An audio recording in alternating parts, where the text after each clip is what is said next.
कि सबसे ज्यादा दूध श्रावण के महीने में ही शंकर भगवान पर क्यों चढ़ता है, उसका वैज्ञानिक कारण क्या है। श्रावण के महीने में शंकर भगवान पर गाय का दूध सबसे ज्यादा इसलिए चढ़ता। कृपया ध्यान से सुने, कोई भी प्रकार की गलतियां ना करें और वीडियो को बिल्कुल भी स्किप ना करें। है क्योंकि गाय हरा चारा खाती है। बारिश होने लगती है आषाढ़ से तो हरा चारा खाना गाय चालू कर देती है, और गाय जब हरा चारा खाती है तो उस हरे चारे में हो सकता है कोई जीव हो, कोई झिंगुर हो, कोई ऐसा जीव हो जहरीला, और वो गाय उस चारे को खाते खाते उसके शरीर में हरे चारे के रूप में वो विषधर जीव भी चला जाता है। जब विष अंदर जाता है तो गाय के रक्त के शरीर की नाड़ियों के माध्यम से दूध में मिल जाता है। इसलिए वैज्ञानिक कारण यह है कि गाय का जो दूध कच्चा निकलता था श्रावण के महीने में वो शंकर भगवान को समर्पित कर देते थे कि ये विष वाला दूध हमारे घर में कोई पिए ना। इसलिए शंकर भगवान को कच्चा दूध चढ़ता है, पका हुआ नहीं, क्योंकि कच्चा दूध अगर श्रावण के महीने में हम पिएंगे तो हो सकता है उसमें कोई जीव हो और वो हमारे भीतर जाए, विष उत्पन्न कर दे।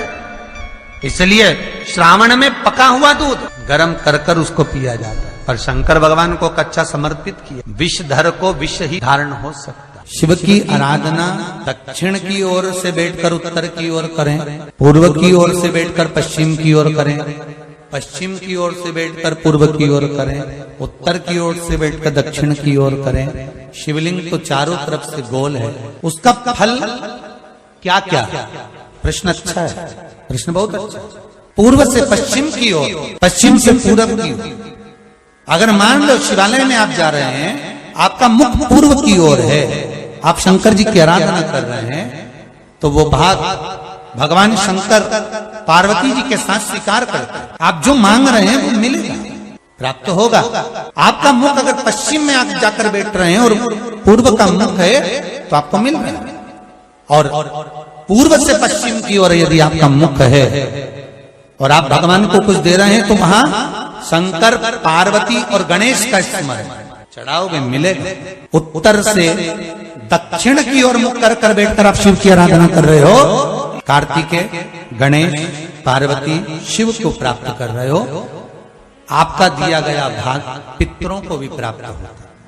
पर जब हम दक्षिण में बैठकर उत्तर की ओर मुख कर कर भगवान शंकर की जब आराधना करते हैं तो केवल शंकर पार्वती या गणेश और कार्तिकेय नहीं, शंकर भगवान की अशोक सुंदरी, 5 कन्या, जया, विषहरा, सामरी, वारी, गौतली, देव और शंकर भगवान के जितने गण हैं और भगवान शंकर के दरवाजे पर रहने वाले द्वारपाल हैं, भगवान शंकर के उस जलाशय के सम्मुख में 33 कोटि जो देवता हैं, वो जब हम एक बेलपत्र भी अगर उत्तर की ओर मुख कर कर भगवान शिव को समर्पित करते हैं तो वो सारे देवताओं को स्वीकार हो जाती है और वो कार्य तुरंत सफल हो।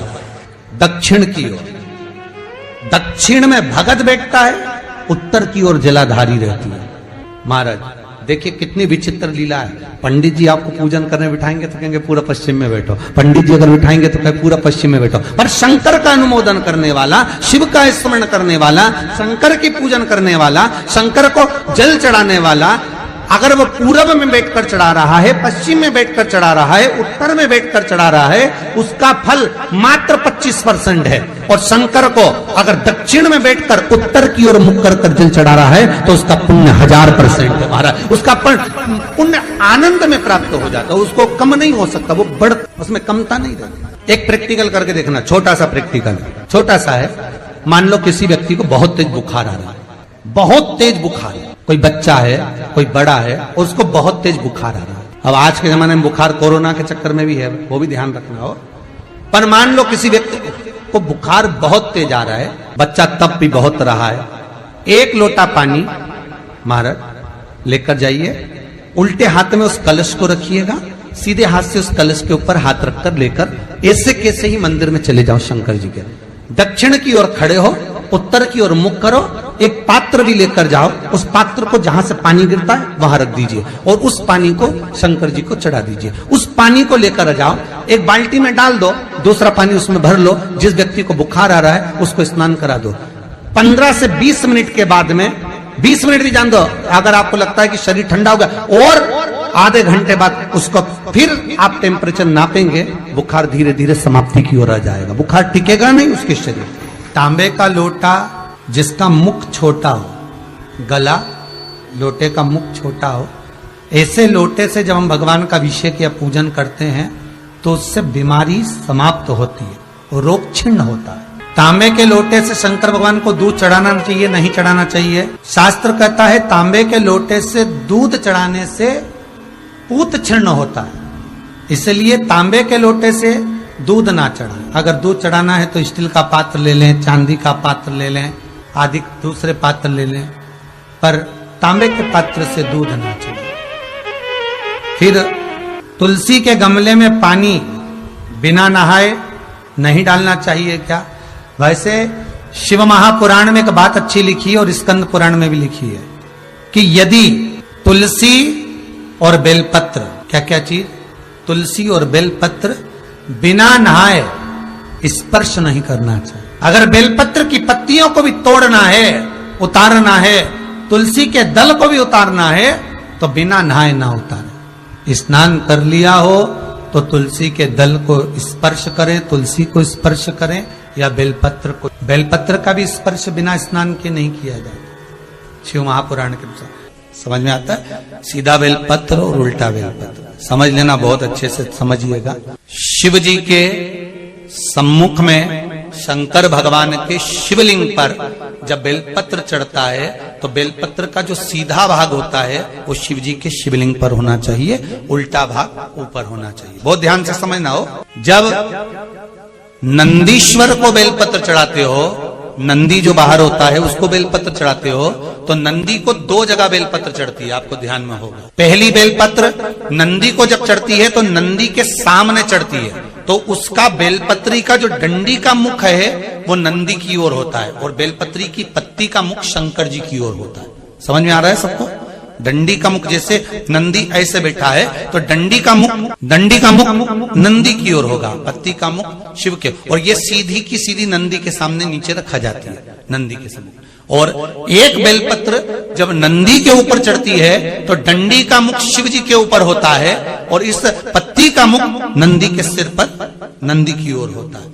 ये दोनों में बहुत अंतर है महाराज। जैसे कोई बच्चा कोई कंपटीशन एग्जाम के लिए जा रहा हो या कोई परीक्षा देने के लिए जा रहा हो, पढ़ाई करे, स्मरण करे, तैयारी करे, वो अपनी जगह पर है। और ऐसा नहीं होता कि बच्चे पढ़ते नहीं है या तैयारी नहीं करते हैं। इसके बाद भी अगर उनका इंटरव्यू में पास नहीं होते या एग्जाम में पास नहीं होते तो उसके लिए ये दोनों बेलपत्री बड़ी काम करती है। बहुत ध्यान देना, जो नंदी के सामने बेलपत्र रखकर जाना, शिव जी के सम्मुख में बेलपत्र रखकर जाना, मतलब नंदी के सम्मुख में जब रखाएगी तो डंडी जम के बोली है कहां होना चाहिए?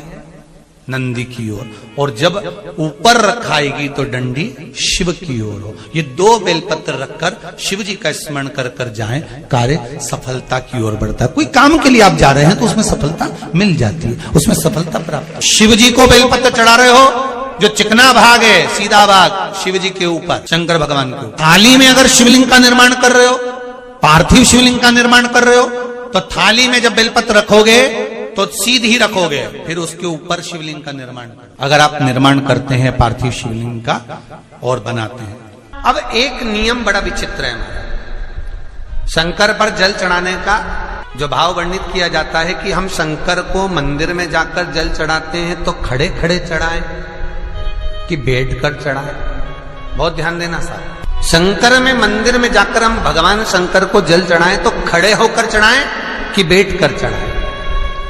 अब दो तरह का शिवलिंग है, मंदिरों में दो तरह का शिवलिंग का निर्माण होता है, ठीक है? एक विष्णु शिवलिंग, एक शक्ति पार्वती शिवलिंग। बहुत ध्यान से सुनना, दो तरह का शिवलिंग मंदिरों में होता है, दो तरह का शिवलिंग मंदिरों में होता है, समझ लेना बहुत अच्छी तरह से। एक शिवलिंग वो होता है जो जमीन पर डायरेक्ट जलाधारी रहती है, शिवलिंग रहता है, ऐसी जलाधारी पूरी की पूरी, और शिवलिंग जमीन पर रखा रहता है, डायरेक्ट जमीन पर। आप जल ले जाकर चढ़ाए, निकल गया रास्ते से। एक शिवलिंग जो जमीन पर डायरेक्ट शंकर भगवान की जलाधारी और शिवलिंग रखा रहता है वो शक्ति शिवलिंग कहलाता है।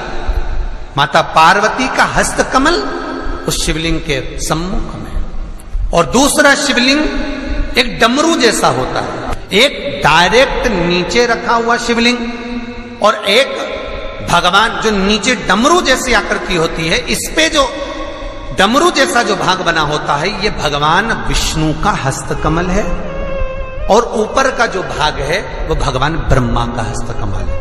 इसको विष्णु शिवलिंग कहते हैं। आप शक्ति शिवलिंग का जब जब अभिषेक करें, बहुत ध्यान रखना अपनी जिंदगी में इस प्रसंग को, जो शक्ति शिवलिंग हो उस पर जब भी जल चढ़ाना तो बैठकर चढ़ाना। शक्ति शिवलिंग पर जब भी जल चढ़े, भले शिवलिंग कितना भी ऊंचा हो,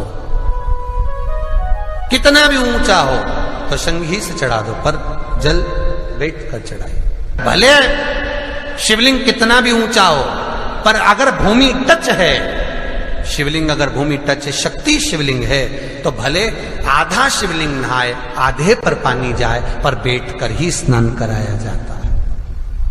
और महाराज यदि हरीश्वर शिवलिंग है, अर्थात भगवान विष्णु के हस्त कमल पर, ब्रह्मा के हस्त कमल पर यदि शिवलिंग है, तो वो शिवलिंग का जब भी स्नान कराएंगे, अभिषेक कराएंगे, पूजन कराएंगे, तो खड़े होकर ही करना है। और खड़े होने का भी तरीका होता है, दोनों चरण बराबर में रखकर कभी भी शंकर भगवान के शिवलिंग का स्नान नहीं कराया जाता।